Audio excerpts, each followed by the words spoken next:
저는 김수연, 35살입니다. 서울의 한 광고 회사에서 마케팅 팀장으로 일하고 있습니다. 그날도 여느 때처럼 바쁜 오후였습니다. 오후 3시, 회의실에서 새 프로젝트 논의가 한창이었고, 저는 노트북 화면을 보며 다음 분기 마케팅 전략을 설명하고 있었습니다. 갑자기 탁자 위 제 휴대폰이 진동했습니다. 화면에 동생 수진이라는 이름이 떴습니다. 잠깐 눈길을 주었다가 다시 회의에 집중했습니다. 요즘 동생에게서 오는 연락은 늘 비슷한 내용이었거든요. 회의가 끝나고 조심스럽게 휴대폰을 확인했습니다. 예상대로였습니다. 언니, 다음 주 사업 비용이 300만 원 필요해. 이번 달 말까지 입금 부탁해. 퇴사 후 사업한다는 동생은 벌써 몇 번째 이런 요청을 해왔습니다. 처음엔 마지막이라고 했지만 그 마지막은 계속 반복되었습니다. 저는 단호하게 답장했습니다. 수진아, 미안하지만 이번엔 안 돼. 자기 돈으로 벌어봐. 그게 진짜 사업이야. 더 이상은 도와줄 수 없었습니다. 저도 제 생활이 있으니까요. 문자를 보낸 지 채 10분도 지나지 않아 아버지에게서 전화가 왔습니다. 목소리는 차갑고 권위적이었습니다. 동생이 사업한다는데 언니가 도와주지 않는다는 비난이 쏟아졌습니다. 제 형편을 설명하려 해도 아버지는 듣지 않으셨습니다. 가족이 어려울 때 돕는 게 당연하다는 말만 되풀이하셨습니다. 통화가 끝난 직후 이번엔 어머니의 문자가 날아왔습니다.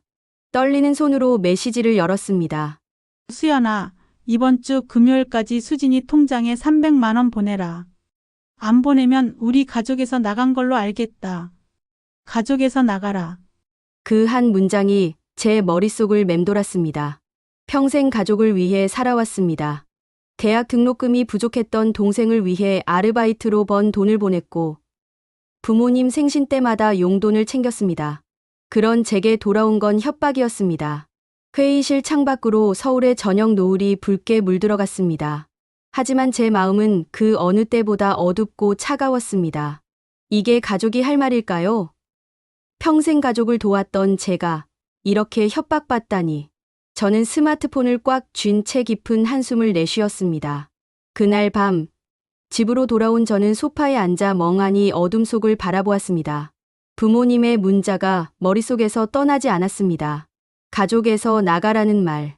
그 말이 얼마나 쉽게 나올 수 있는지 저는 이제야 알게 되었습니다. 문득 어린 시절이 떠올랐습니다. 저는 장녀였습니다. 그리고 그건 제게 단순한 출생 순서가 아니라 평생 짊어져야 할 역할이었습니다. 16살, 고등학교에 입학하던 해부터 저는 아르바이트를 시작했습니다. 편의점, 패스트푸드점, 과외까지. 주말도 없이 일했습니다. 왜냐고요? 제 대학 등록금은 제가 벌어야 했으니까요. 부모님은 말씀하셨습니다. 수연이는 똑똑하니까 장학금도 받고 스스로 잘할 수 있을 거야. 그건 칭찬이 아니라 방치였습니다. 독립적이라는 말로 포장된 무관심이었습니다. 저는 증명해야 했습니다. 혼자서도 잘할 수 있다는 것을, 부담이 되지 않는다는 것을. 반면 동생 수지는 달랐습니다. 7살 터울의 막내. 부모님의 사랑을 독차지한 아이. 수진이가 원하는 건 무엇이든 주어졌습니다. 고등학생 때 100만 원짜리 명품 가방을 사달라고 조르면 아버지는 웃으며 카드를 건네셨습니다. 저는 그 나이에 편의점에서 시급 4,000원을 받으며 도시락을 팔고 있었는데 말입니다. 가장 기억에 남는 날이 있습니다. 제가 20살, 대학교 2학년이던 해였습니다. 등록금을 마련하기 위해 밤낮으로 과외와 알바를 병행하던 시기였습니다. 어느 토요일 저녁, 온몸이 녹초가 되어 집에 돌아왔을 때였습니다. 거실에는 풍선과 케이크, 그리고 포장된 선물 상자들이 가득했습니다. 동생의 13번째 생일 파티였습니다. 친구들이 모여 웃고 떠들었고 수진이는 새로 받은 아이패드를 자랑하고 있었습니다. 어머니는 웃으며 케이크를 나눠주셨습니다. 저는 복도에 서서 그 장면을 바라보았습니다. 아무도 제게 수고했다는 말을 하지 않았습니다. 마치 제가 투명인간이 된 것처럼요. 그날 밤 제 방에서 조용히 울었습니다. 질투가 아니었습니다. 서러움이었습니다. 왜 저는 항상 증명해야 하는데 동생은 모든 것이 자연스럽게 주어지는 걸까요? 왜 제 노력은 당연하게 여겨지고 동생의 사치는 사랑으로 포장되는 걸까요? 대학을 졸업하고 취직한 뒤에도 달라지지 않았습니다. 저는 월급의 상당 부분을 저축하고 아껴 썼지만 동생은 해외여행을 다니고 고급 레스토랑 사진을 SNS에 올렸습니다. 물론 그 돈은 부모님께서 대주신 것이었습니다. 제가 30이 되던 해 동생이 회사를 그만뒀습니다. 사업을 하겠다고 했습니다. 부모님은 응원하셨습니다. 수진이는 창의적이니까 잘할 거야. 그리고 시작된 건 끝없는 요구였습니다. 매번 저에게 손을 벌렸습니다. 처음엔 도와줬습니다. 가족이니까요. 하지만 그건 도움이 아니라 착취였습니다. 동생은 감사하다는 말도 없이 당연하다는 듯 받아갔고 부모님은 언니가 동생 챙기는 게 당연하지라고 말씀하셨습니다. 지금 제 통장엔 저축한 돈이 있습니다. 제 집을 마련하기 위해, 제 노후를 위해 모은 돈입니다. 하지만 가족은 그걸 동생의 사업 자금으로 내놓으라고 합니다. 안 그러면 가족이 아니라고 합니다. 저는 소파에서 일어나 창밖을 바라보았습니다. 서울의 야경이 반짝였습니다. 저 불빛 하나하나가 누군가의 삶이겠죠. 그들도 저처럼 가족이라는 이름 아래 희생을 강요받고 있을까요? 이게 정말 가족일까요? 저는 더 이상 확신할 수 없었습니다. 다음 날 아침, 저는 결심했습니다. 더 이상 감정에만 휘둘릴 수 없었습니다. 사실을 확인해야 했습니다. 저는 오래된 친구이자 변호사인 이지은에게 전화를 걸었습니다. 지은아, 나 좀 도와줄 수 있어? 법적인 조언이 필요해. 1시간 후, 저는 강남의 한 카페에서 지은을 만났습니다. 그녀는 제 이야기를 듣더니 심각한 표정을 지었습니다. 수연아, 그 공동 계좌 말이야. 내역을 확인해봤어? 공동 계좌. 4년 전 제가 만든 계좌였습니다. 부모님께서 나이가 드시면서 생활비 관리가 어려워지셨다고 하셨습니다. 그래서 저는 매월 일정 금액을 입금하는 공동명의 계좌를 개설했습니다.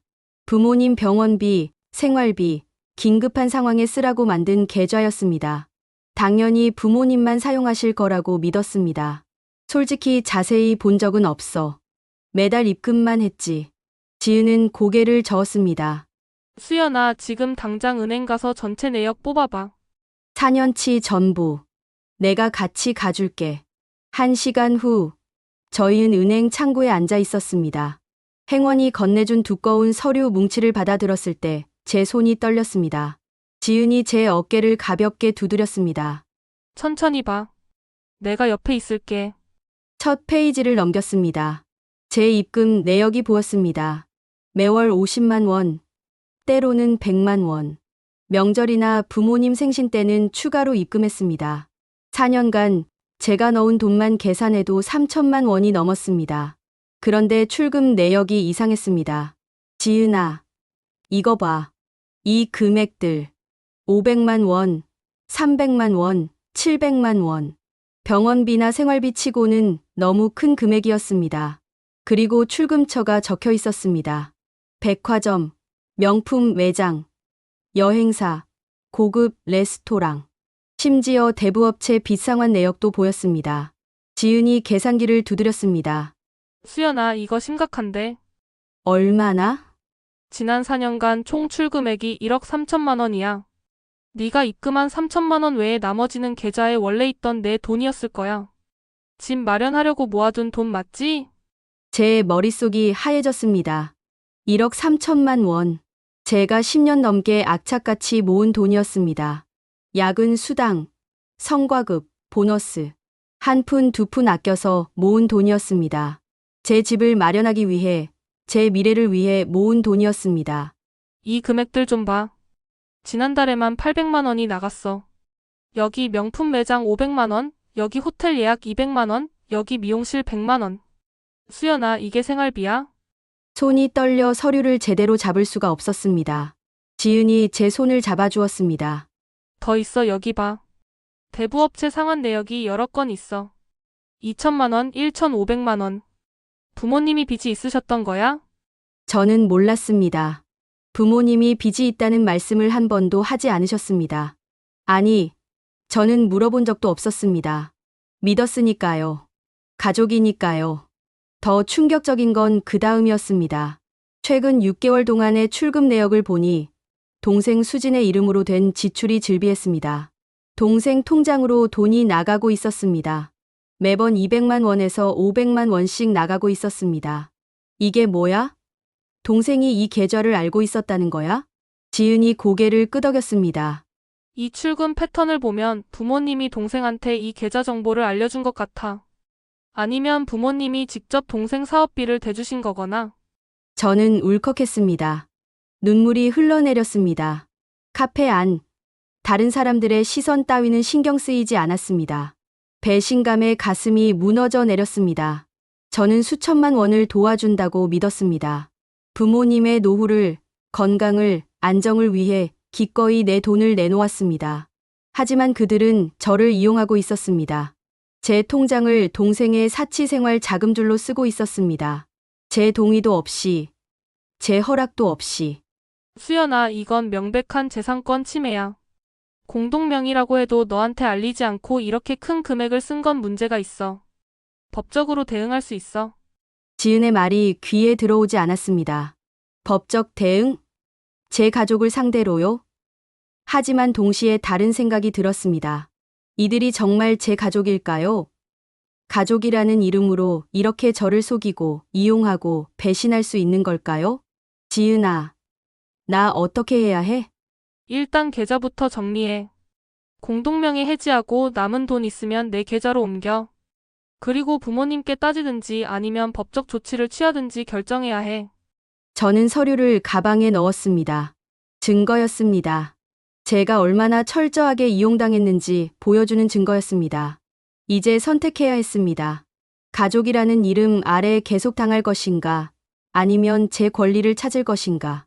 카페를 나서며 하늘을 올려다보았습니다. 맑은 가을 하늘이었습니다. 하지만 제 마음은 폭풍우가 몰아치고 있었습니다. 이제 진짜 전쟁이 시작되는 겁니다. 그로부터 6개월이 흘렀습니다.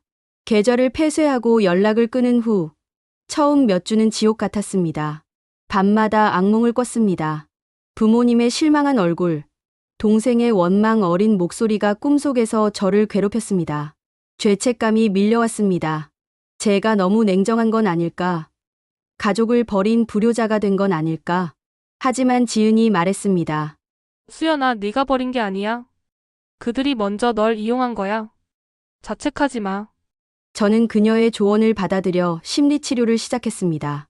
매주 목요일 저녁 강남의 한 상담센터를 찾았습니다.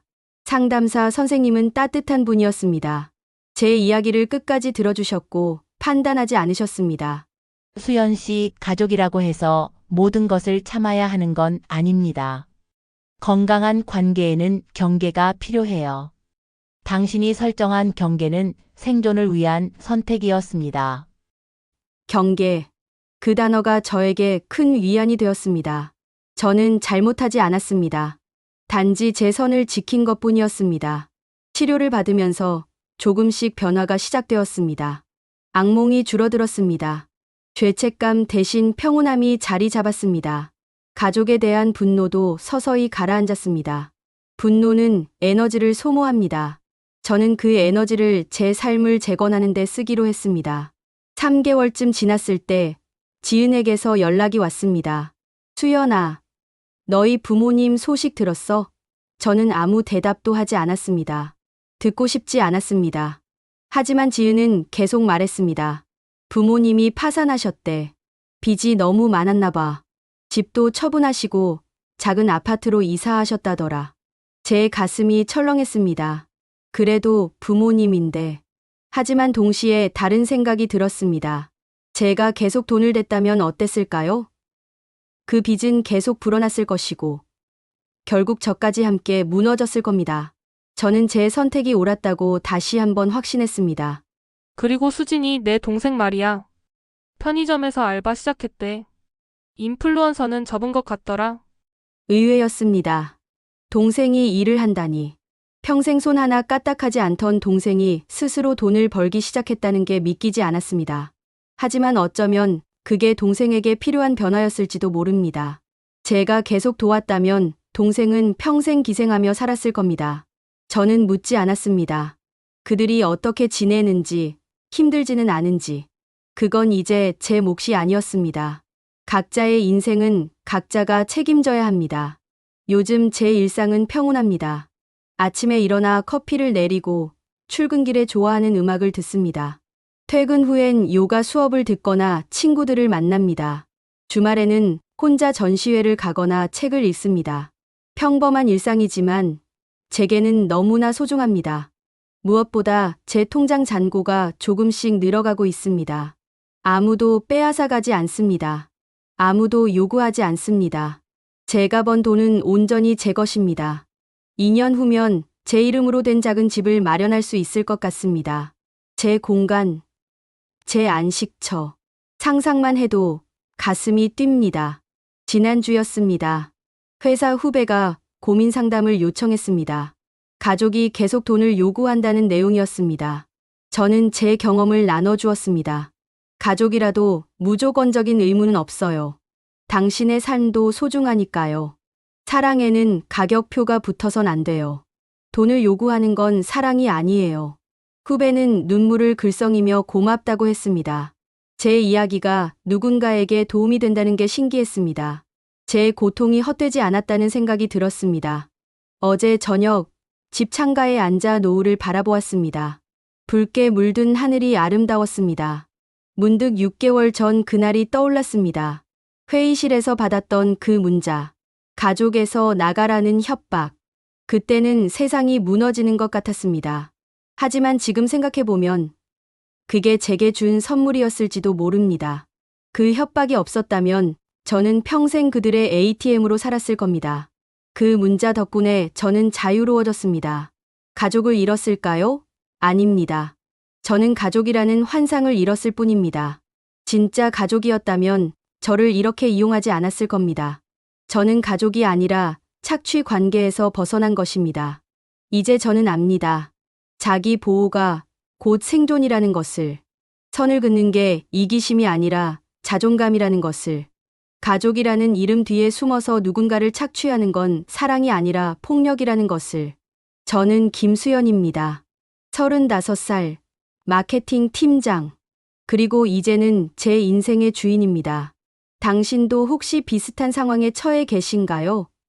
가족이라는 이름으로 끊임없는 요구와 희생을 강요받고 계신가요? 당신은 혼자가 아닙니다. 당신의 선택은 정당합니다. 말해주세요. 당신의 이야기를, 당신의 고통을, 당신의 선택을 함께 나누면 조금 더 가벼워질지도 모릅니다. 저는 여기서 응원하고 있겠습니다.